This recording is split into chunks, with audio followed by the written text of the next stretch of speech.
Wide awake and so confused. Everything's in line, but I am bruised. Actually, stop.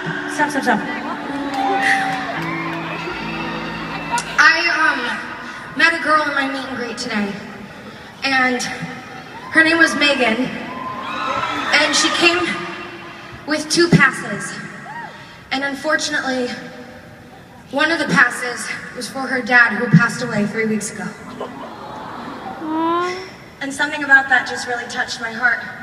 I too lost my dad a year ago, and it's such a horrible feeling when you lose somebody that you love. But just always know that if you've ever lost somebody that you're close to, that they're gonna be your guardian angel forever, and that they're with you. So Megan, your dad and my dad are with us tonight.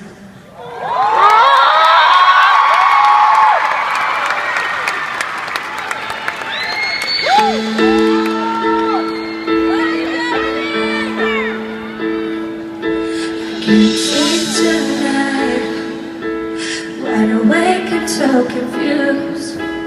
Everything's in line, please don't cry, but I am bruised.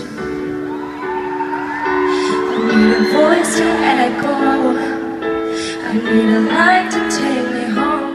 I kinda need a hero. Is it you?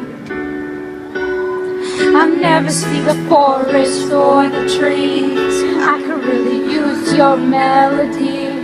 Maybe I'm a little blind. I think it's time for you to find me. Can you be?